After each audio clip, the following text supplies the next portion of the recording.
आप लोगों के लिए इतिहास का अगला प्रैक्टिस सेट जो कि सभी परीक्षाओं के लिए बहुत ही महत्वपूर्ण है। तो चलिए देखते हैं प्रश्न number 51। The Arctic home in the Vedas के लेखक कौन है? तो the Arctic home in the Vedas के लेखक बाल गंगाधर तिलक जी है। बाल गंगाधर तिलक की जो एक किताब है इसमें उन्होंने लिखा है कि the Arctic home in the Vedas, आर्यों का आदि देश नामक पुस्तक की रचना बाल गंगाधर तिलक ने किया था, जिसमें उन्होंने यह मत व्यक्त किया था कि आर्यों का मूल निवास उत्तरी ध्रुव आर्कटिक प्रदेश है। आर्यों का मूल निवास स्थान इन्होंने कहाँ बताया है कि उत्तरी ध्रुव की तरफ बताया है। अगले प्रश्न की तरफ।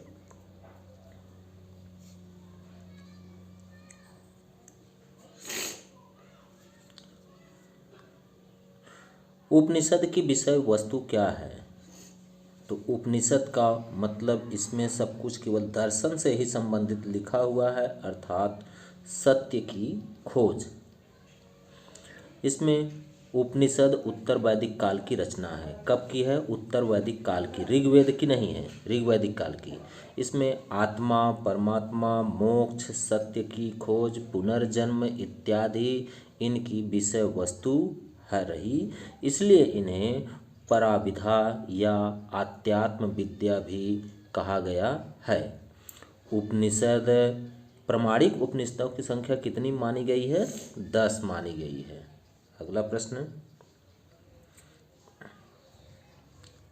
निम्नलिखित में से कौन सा युग्म सही सुमेलित नहीं है? तो कौन सा नहीं है? वैदिक साहित्य में धर्म की चर्चा की गई है, पुराणों में मनवंतर की चर्चा की गई है, बौद्ध धर्म मंजूश्री मूल कल्प से संबंधित है, पाणिनि के रचनाकार पाणिनि के अष्टाध्यायी हैं और महाभाष्य के पतंजलि जी हैं, मतलब यह गलत है। विवरण में देखें कि शुंग कालीन शासक पुष्यमित्र के दरबार में पतंजलि नामक विद्वान रहते थे। पतंजलि किसके दरबार में रहते थे? शुंग के दरबार में, जिन्होंने इनके शासनकाल का वर्णन अपने ग्रंथ महाभाष्य में किया है। अर्थात पतंजलि की पुस्तक क्या है? महाभाष्य। और पाणिनि की पुस्तक का नाम क्या है? अष्टाध्यायी। अगला प्रश्न,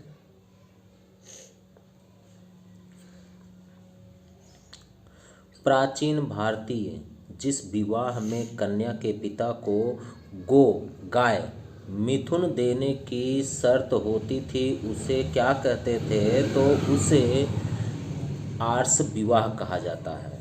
आर्ष विवाह है। विवरण में स्मृतियों, धर्मशास्त्रों एवं कौटिल्य ने अर्थशास्त्र में 8 प्रकार के विवाह का उल्लेख किया है। कन्या के पिता वर को कन्या प्रदान करने के बदले में एक जोड़ी गाय और बैल प्राप्त करता था। इसका वर्णन आर्य विवाह में किया गया है। दैव विवाह क्या है? इसी में यह भी देख लिया जाए कि दैव विवाह होता क्या है। जो पुरोहित यज्ञ का अनुष्ठान विधि पूर्वक करा लेता था उसी के साथ कन्या का विवाह करा दिया जाता था, उसे दैव विवाह कहा गया है।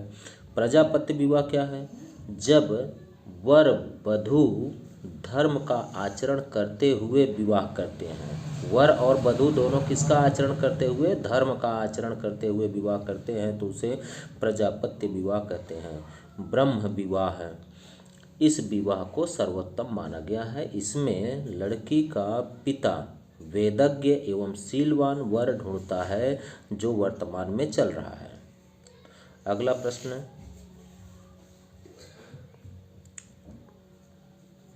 मिताक्षरा के अनुसार पुत्र को पैतृक संपत्ति में अधिकार होता था।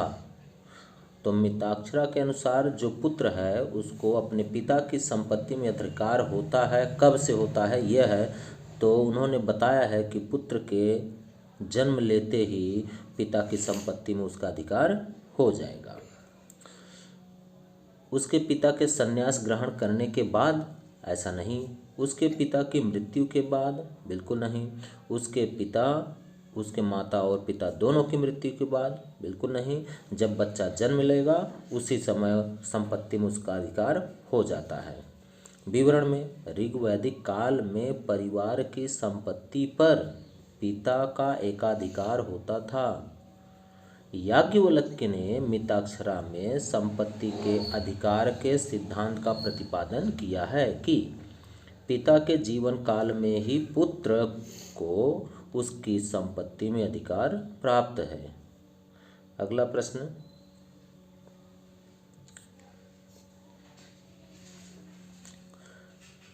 यहाँ पर सूची 1 की संहिताओं को सूची 2 के ब्राह्मणों से सुमेलित कीजिए एवं नीचे दिए गए कूट में से उत्तर का चयन कीजिए।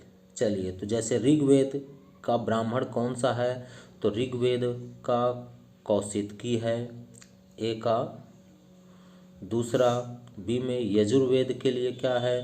तो यजुर्वेद के लिए तैत्तिरीय है। सामवेद के लिए पंचविश है और अथर्ववेद के लिए गोपथ है। अर्थात पहले का दूसरा, एक पहले 2 1 2 1 4 3। तो देखें इसमें कौन सा सही है? 2 1 4 3। इसका मतलब आपका कौन सा सही है? सी, 2 1 4 3। विवरण में क्या दिया है? ऋग्वेद कौशितकी ब्राह्मण है, ऋग्वेद का। यजुर्वेद का तैत्तिरीय ब्राह्मण है, सामवेद का पंचविश ब्राह्मण है, अथर्ववेद का गोपथ ब्राह्मण है। अगला प्रश्न,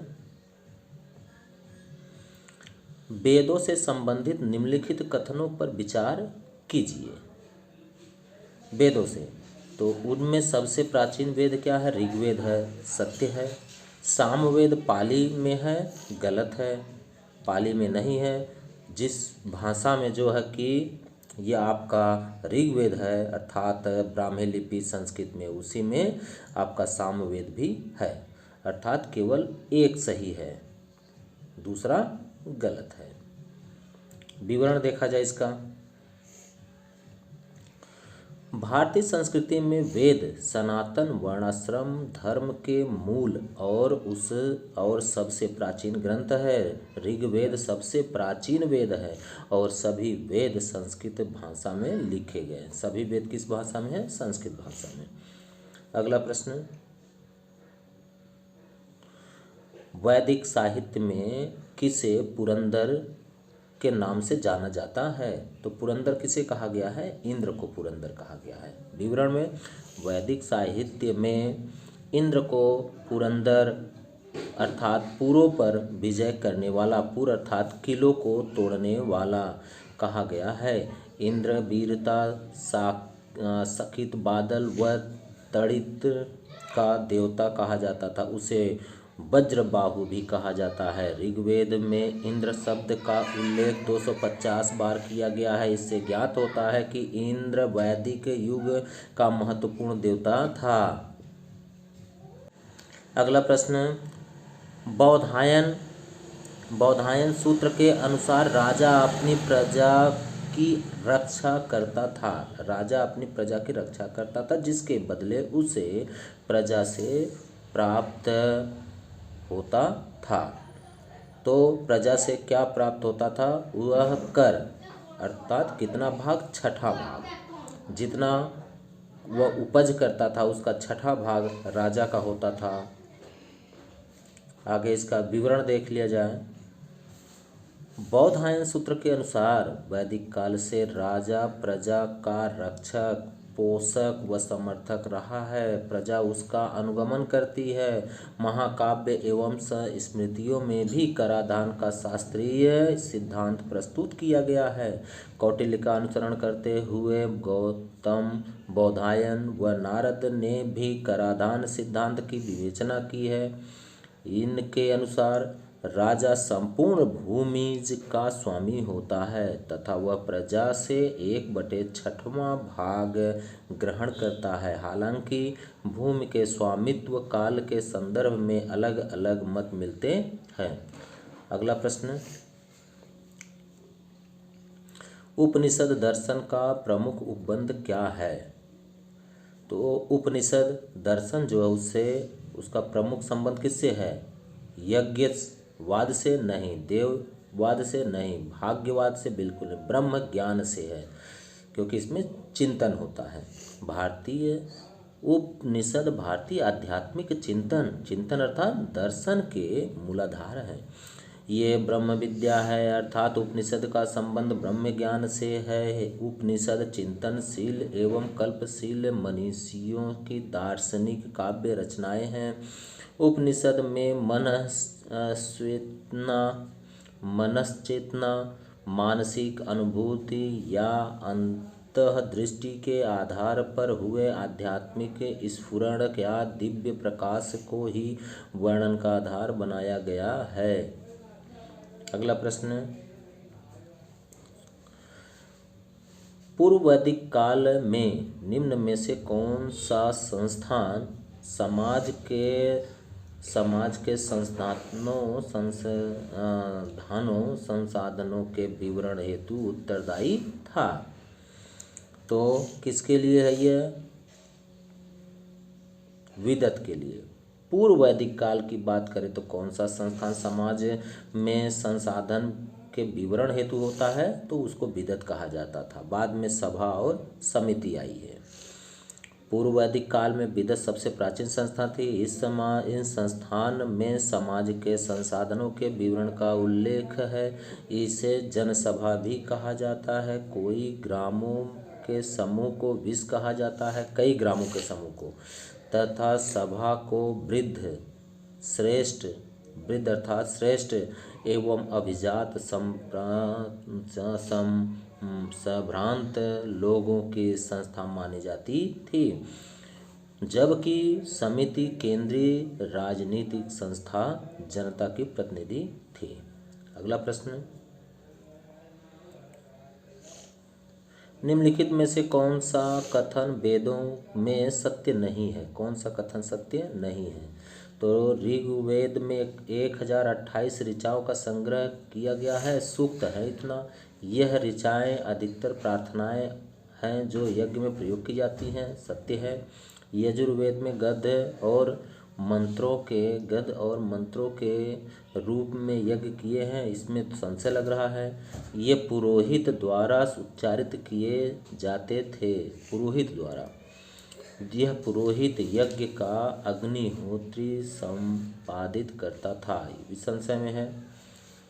सामवेद में धर्म कर्म के लिए यजुर्वेद से लिए एक मंत्र है, और यजुर्वेद अथर्ववेद में मुख्यतः जादुई मंत्र है। ये तो लास्ट वाला तो सही ही है, तो इसमें कौन सा है? लास्ट वाला आपका सही है।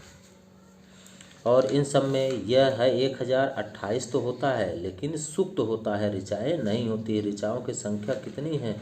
10,580 के लगभग है। अगला प्रश्न, अच्छा इसका विवरण पहले देख लिया जाए। ऋग्वेद में कुल 10 मंडल है तथा 1028 सूक्त एवं 10,580 ऋचाएँ हैं। यह ऋचाएँ अधिकतर प्रार्थनाएँ हैं, यह जो यज्ञ में प्रयोग होती थी। यजुर्वेद गद्य और पद दोनों में है। यजुर्वेद किस में है? गद्य और पद दोनों में है। इसके मंत्री का उच्चारण करने वाला पुरोहित अर्धवर्यु कहलाता है। सामवेद इसके मंत्रों का जो उच्चारण करता था, किसके? यजुर्वेद के, उसको अर्धवर्यु कहा गया है। सामवेद में मुख्यतः यज्ञ के अवसर पर गाए जाने वाले मंत्रों का संग्रह है। इसे भारतीय संगीत का जनक कहा जाता है। सारेगामा इसी सामवेद में है। इसके मंत्रों को गाने वाला उद्गाता कहलाता है। अगला प्रश्न, अभिकथन ए, आर्यों ने पूर्व वैदिक काल में भी एक अच्छी राजनीति और प्रशासनिक संरचना विकसित की थी, सत्य है। आर्यों के पास सुव्यवस्थित राजनीतिक प्रशासन का लंबा और व्यापक अनुभव था। ऐसा तो नहीं है। अगला प्रश्न, इन दोनों में से निम्न में से कौन सा कथन सही है? तो कौन सा कथन सही है? सी, अर्थात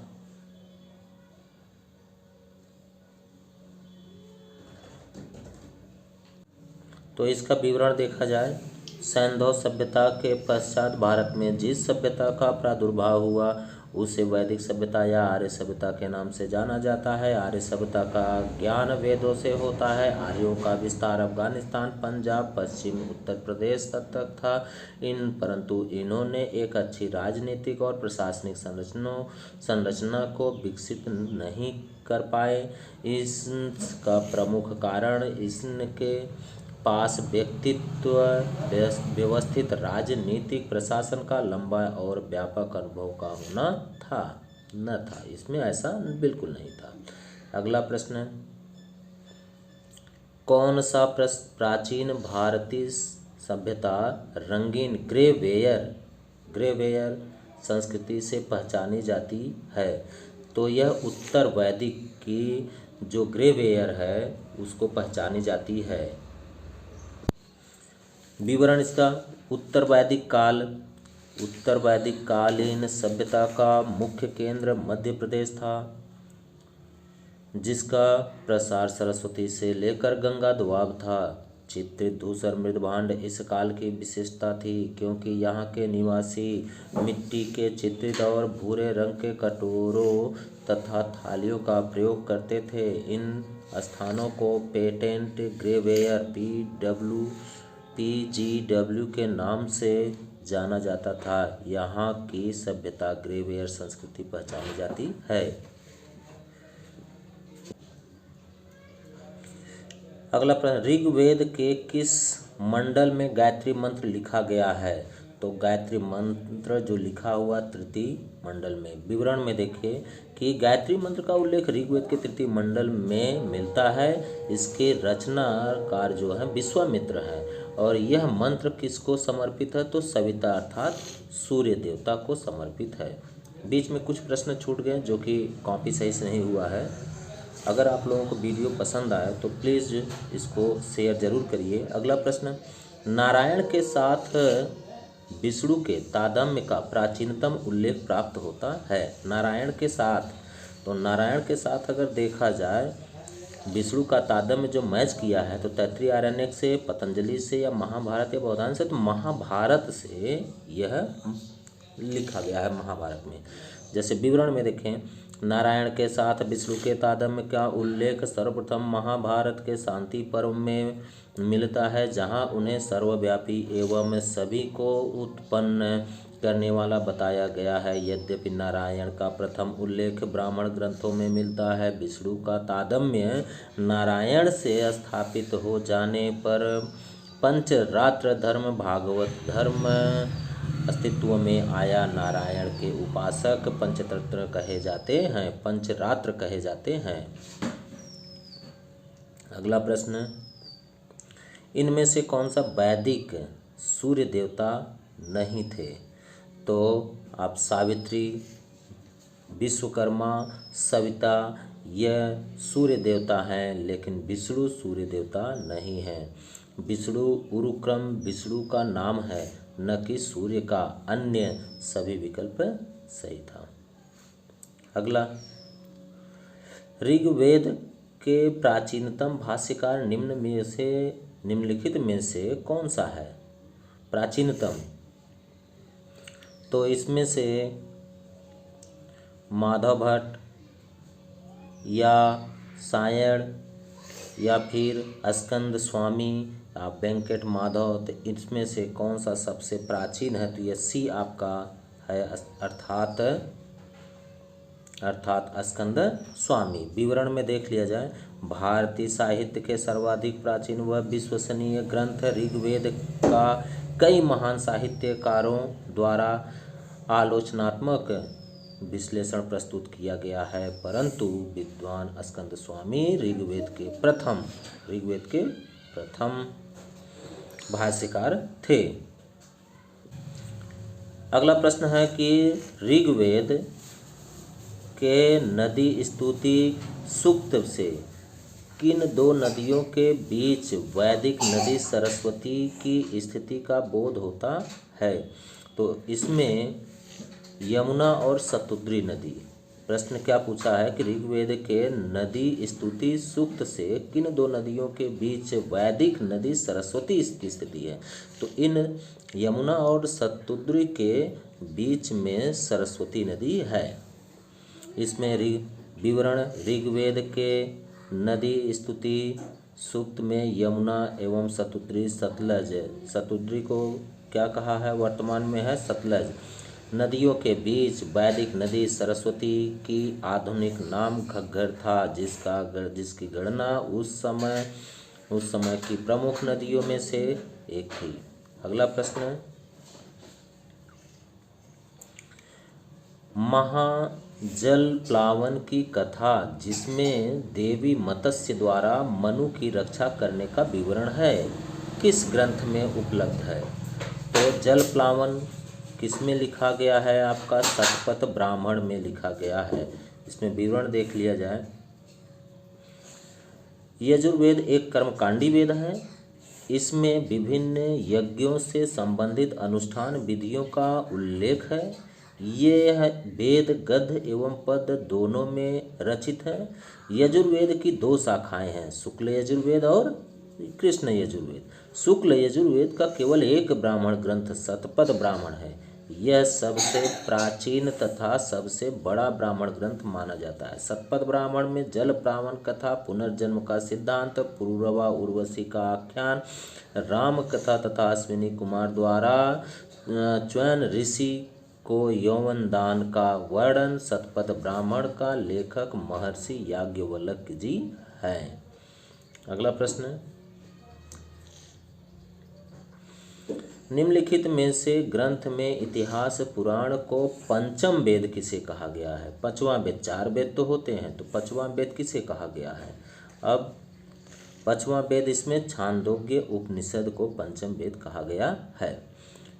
इतिहास पुराण में ऋग्वेद, सामवेद, यजुर्वेद, अथर्ववेद के अतिरिक्त पंचम वेद छांदोग्य उपनिषद को माना गया है। यह सामवेद का उपनिषद है। सामवेद का उपनिषद छांदोग्य उपनिषद सबसे प्राचीन उपनिषद माना जाता है। देव के पुत्र श्री कृष्ण का उल्लेख, सर्वप्रथम उल्लेख इसी में है। इनमें प्रथम तीन आश्रमों तथा ब्रह्म एवं आत्मा की अभिन्नता के विषय में उद्दालक, आवरणी एवं पुत्र श्वेतकेतु के बीच विख्यात एवं संवाद है।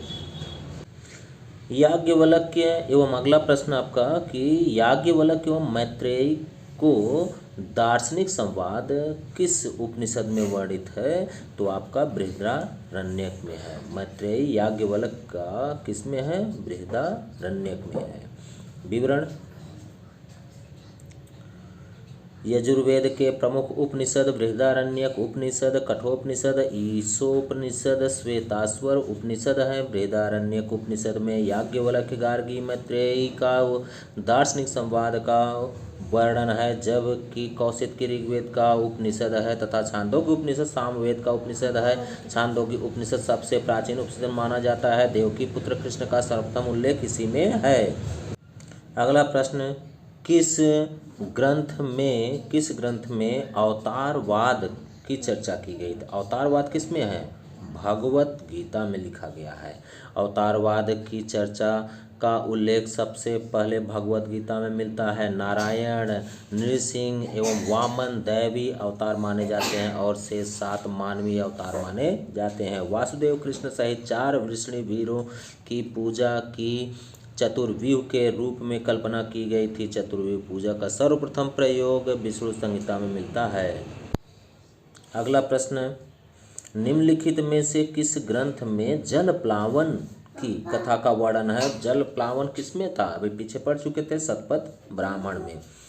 ऋग्वेद की रचना 1700 ईसा पूर्व के आसपास हो चुकी थी। अग्नि, इंद्र, मित्र, वरुण एवं अन्य देवताओं की स्तुति में समर्पित प्रार्थना का संकलन है। चारों वेदों के अलग अलग ब्राह्मण ग्रंथ हैं सबके, और ऋग्वेद के ब्राह्मण ऐत्रेय और कौशिकी ब्राह्मण ग्रंथ है। शतपथ ब्राह्मण में जल प्लावन की कथा का वर्णन किया गया है। अगला प्रश्न,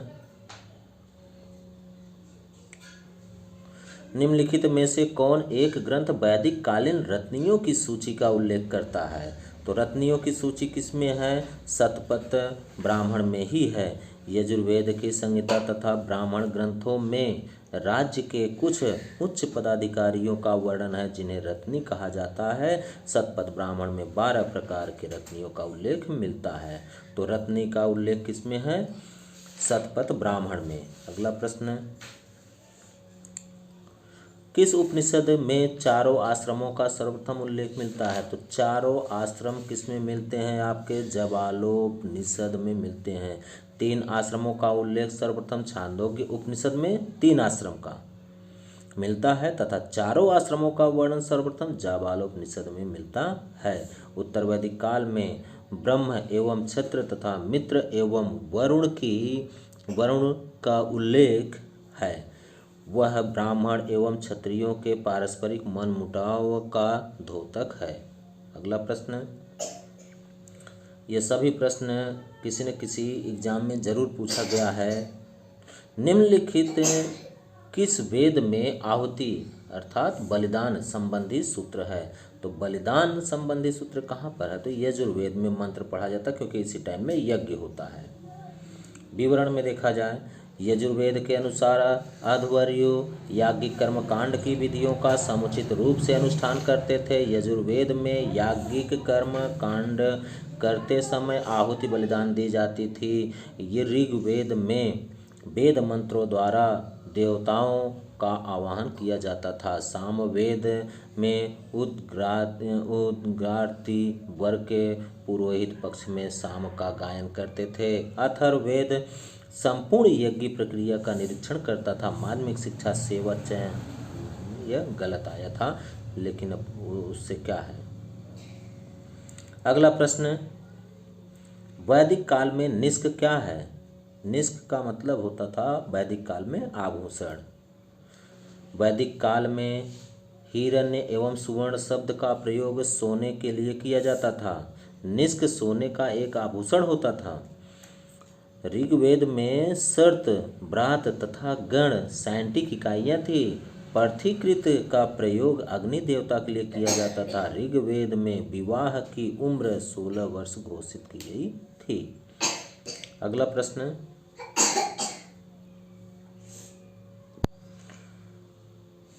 प्रश्न, वैदिक साहित्य में सभा और समिति को किस देवता की 2 पुत्रियां कहा गया है? तो ये प्रजापति की। उत्तर वैदिक काल में राजा की कोई नियमित सेना नहीं थी। युद्ध के समय संगठित की गई सेना को नागरिक सेना कहते थे। अचानक जो सेना तैयार होती थी उसको क्या कहा गया है? नागरिक सेना। कब? उत्तर वैदिक काल में।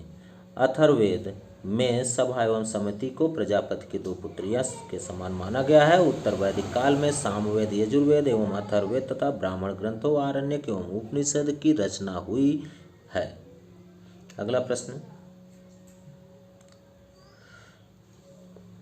निम्नलिखित में से किस उपनिषद में वर्णित कैकेय जनपद का एक राजा दार्शनिक था? तो कैकेय के समय में अश्वपति ही था, याद रखिए इसको। विवरण देख लिया जाए इसमें। ऋग्वेद काल में कबीले पर शासन करने वाला राजा अब उस प्रदेश पर शासन करने लगा। उपनिषद काल में अनेक राजा ऐसे हुए जो ब्रह्म ज्ञान तथा अध्यात्म चिंतन से जुड़े थे, जिनमें प्रमुख थे कैकेय के अश्वपति, विदेह के जनक, काशी के अजातशत्रु, पांचाल के प्रवाहन जावाली। उत्तर वैदिक काल में पांचाल सर्वाधिक विकसित राज्य था। शतपथ ब्राह्मण में इन्हें वैदिक सभ्यता का सर्वाधिक प्रतिनिधि कहा गया है। अगला प्रश्न है, निम्नलिखित में से कौन सा वेद अंशतः अंशतः गद्य में लिखा गया है। तो गद्य में लिखने वाली बात आए तो यजुर्वेद गद्य में लिखा गया है। इसका विवरण, यजुर्वेद अंशतः गद्य और अंशतः पद में लिखा गया है। यजुर्वेद में के दो भाग है, कृष्ण यजुर्वेद और शुक्ल यजुर्वेद। तो जो यजुर्वेद का ब्राह्मण शतपथ ब्राह्मण है, अथर्ववेद गद्य में लिखा गया है। तो अंशतः की बात हो गद्य और पद में तो कौन है, यजुर्वेद है। अगला प्रश्न, एक पुनर्विवाहित स्त्री के लिए प्रयुक्त पुनर्भू शब्द सर्वप्रथम किस ग्रंथ में मिलता है। तो पुनर्भू शब्द किस में मिलता है, यह आपके ऋग्वेद में। किसके लिए, पुनर्विवाहित जिस स्त्री का दोबारा विवाह हुआ है उसको कहा गया है। विवरण इसका, ऋग्वेद समाज एक पुरुष प्रधान समाज था, फिर भी समाज में स्त्रियों की दशा ठीक थी। ऋग्वेद में उल्लेख मिलता है कि यदि पति की आकस्मिक मृत्यु हो जाती थी तो पत्नी पुनर्विवाह कर सकती थी। इस स्त्री का पुनर्भू कहा जाता था। इसी स्त्री को पुनर्भू, ऋग्वेद में सती प्रथा का प्रमाण नहीं मिलता है। ऋग्वेद में नियोग प्रथा का प्रयोग बड़ी मात्रा में होता था। नियोग किसी अन्य पुरुष से उत्पन्न संतान होते थे। नियोग प्रथा एक योगी प्रथा थी। जिस स्त्री के संतान नहीं होते थे तो वह अपने पति के अलावा किसी दूसरे से सहवास करके पुत्र उत्पन्न करती थी, जिसे नियोग प्रथा कहा जाता था। अगला, ऋग्वेद में निम्नलिखित में से किन जनों का उल्लेख मिलता है। तो किन जनों का उल्लेख मिलता है, उसमें यदु, पुरु और यदु पुरु, यही दो ही लोग तो हैं। यह कुछ दूसरा है, ये भी दूसरा लग रहा है। तो सही कौन सा है इसमें, फर्स्ट ए। विवरण में देखा जाए, पुरु यदुचेदी मत्स्य यदुवंश अथवा यदुवंशी क्षत्रिय शब्द भारत के उन जन समुदाय के लिए प्रयुक्त होता है जो स्वयं को प्राचीन राजा यदु का वंशज बताते थे। यह ऋग्वेद में वर्णित 5 भारतीय आर्य जनों पंचजन, पंच क्षत्रिय या पंच मानुष में से एक है। जबकि पुरु वंश को भी प्राचीन ऋग्वेद में ही देखा गया तथा पढ़ा गया। राजा यातति के देवान 2 पुत्र यदु तथा तुर्वस हैं। सामिष्ट से 3 पुत्र द्रुहन, अनु तथा पुरु हुए। जबकि चेदी और मत्स्य को महाभारत काल में देखा गया। ऋग्वेद में 5 जनों का नाम मिलता है, अनु, द्रुह, यदु, पुरु, तुर्वस है। अगला प्रश्न,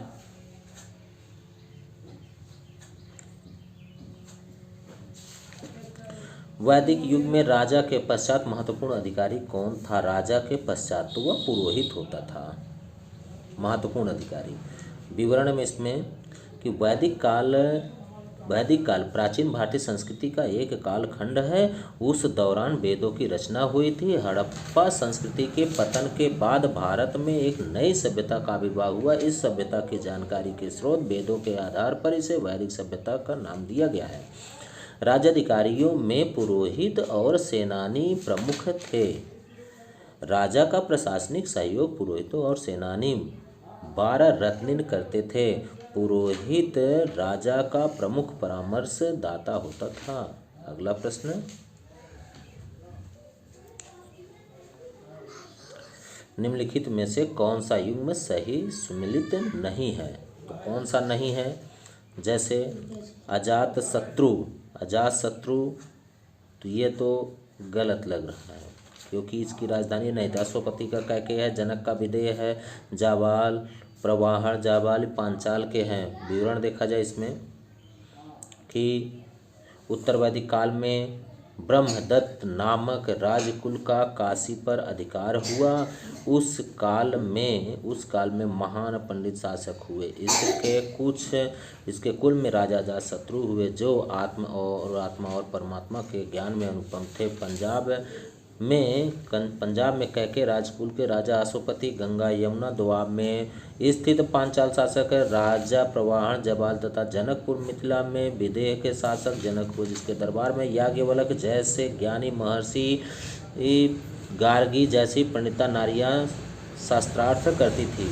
अगला प्रश्न यहाँ पर कि सूची 1 का सूची 2 से मिलान करना है। तो देखा जाए, जैसे कुभा का क्या नाम है, आधुनिक नाम कुभा का काबुल है, परुष्णी रावी नदी है, सदानीरा गंडक है और शतुद्री सतलज है। तो ये इसका है, बाकी इसमें मिला लीजिए आप। अगला प्रश्न, निम्नलिखित में से कौन सा युग्म सही सुमेलित नहीं है? तो नहीं है यहाँ पर पुष्पा, पुष्कलावती, चरसद्दा, साकल, सियालकोट, ताम्रलिप्ति, तामलुक, विजयपुरी, धरणीकोट, यह गलत है। आगे इसका विवरण देखा जाए। पुष्कलावती चरसद्दा है, साकल का सियालकोट है, ताम्रलिप्ति का तामलुक है, विजयपुरी का संबंध धरणीकोट से नहीं है। अगला प्रश्न, कथन 1, सिंधु तथा हिंदू कुश के मध्य पड़ने वाला भूभाग को सांस्कृतिक दृष्टि से लगभग पूरे हिंदू काल में भारत का हिस्सा कहा जा सकता था। सत्य है। ऋग्वेद में कुबा, क्रुमु और गोमल नदियों का उल्लेख से कोई संदेह नहीं रहता है कि इंडो आर्यों का अफगानिस्तान से गहरा संबंध था। दोनों सत्य हैं और इसका मतलब कि ए, और इसमें यह व्याख्या भी कर रहा है। अगला प्रश्न,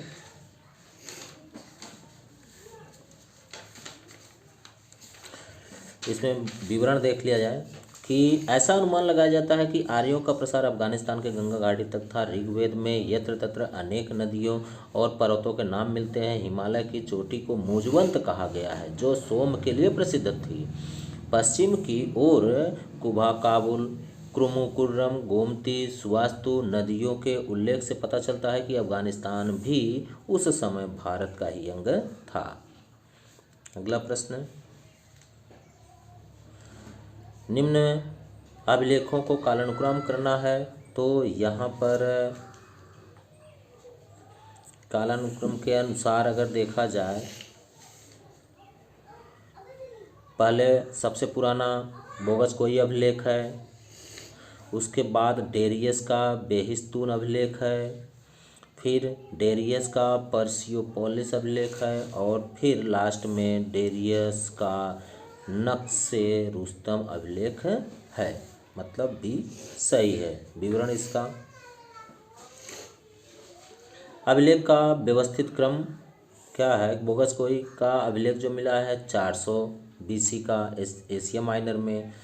दारा के शासनकाल के 3 अभिलेख मिले हैं। बेहिस्तून का 520 से 518 BC, पर्सिपोलिस में 518 से 515, नक्शे रुस्तम में 515 के लेखों से हिंदू का अभिलेख उसके साम्राज्य के एक प्रांत के रूप में हुआ है।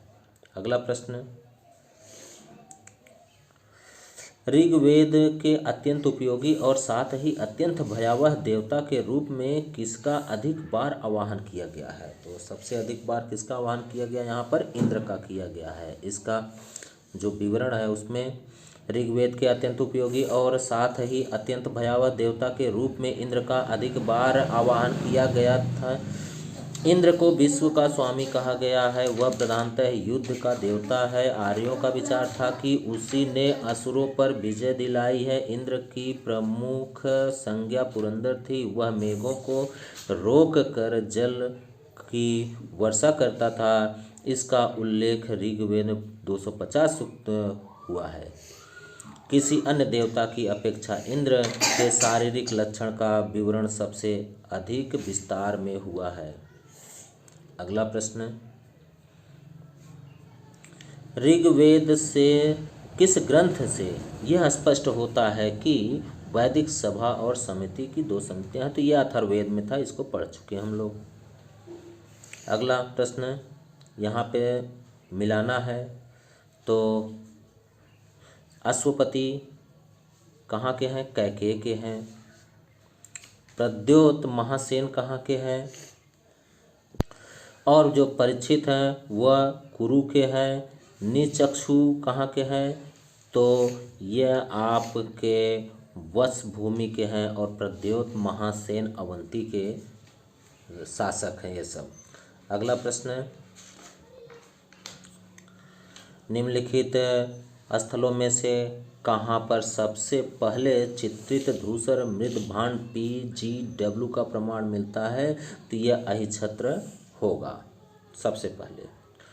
विवरण में, अहिछत्र उत्तर प्रदेश के बरेली जिले में स्थित अहिछत्र नाम के टीले से संबंध, जो कि 1940 से 44 में उत्खनन में पहली बार चित्रित धूसर पात्र परंपरा प्रकाश में आया है, वह लौहकालीन मृदभांड है जिसकी खोज बीबी लाल ने की थी। मृदभांड अर्थात मिट्टी का बर्तन। अगला प्रश्न, निम्नलिखित प्राचीन भारतीय व्याकरणाचार्यों को कालक्रम से अनुसार रखना है, तो कालक्रम के अनुसार इनको रखना है। तो इसमें यास्क पहले है, फिर कात्यायन है, फिर पाणिनि है और लास्ट में वामन है। मतलब 4 1 3 4 1 2 3 4 1 2 3। तो कौन सा यहाँ पे सत्य है, 4 2 1 3 अर्थात बी सत्य है। विवरण में, यास्क वैदिक काल है, पाणिनि 4वीं शताब्दी अष्टाध्यायी हैं, यास्क का निरुक्त है। कात्यायन 3री शताब्दी के हैं, वार्तिक इनका है और उसके बाद लास्ट में वामन है। अगला प्रश्न, ऋग्वेद के पंचजन किसे द्योतित करता है, यह आर्यों की 5 जनजातियों को द्योतित करता है। विवरण में देखा जाए, इसमें ऋग्वेद में पंचजन आर्यों की 5 जनजातियों को द्योतित करता है। वैदिक ग्रंथों के अनुसार आर्यों के 5 कबीले अर्थात जन थे। ये 5 कबीले अनु, ध्रुव, पुरु, तुर्वसु और यदु थे। इन कबीलों के अधिपति को जनजाति या राजा कहा जाता था। अगला प्रश्न, कृषि को बढ़ावा देने के कितने कारणों का ऋग्वेद में उल्लेख मिलता है, तो कृषि को बढ़ावा देने के लिए ऋग्वेद में कुल 4 कारण मिलते हैं। विवरण इसका, ऋग्वेद में बढ़ावा देने के लिए कितने कुल 4 कारण हैं। कौन, कृषि है, उर्दर, धान्य, वृष्टि। ध्यातव्य है कि यह ध्यान होना चाहिए, ऋग्वेद में कुल 24 श्लोकों में कृषि का वर्णन मिलता है।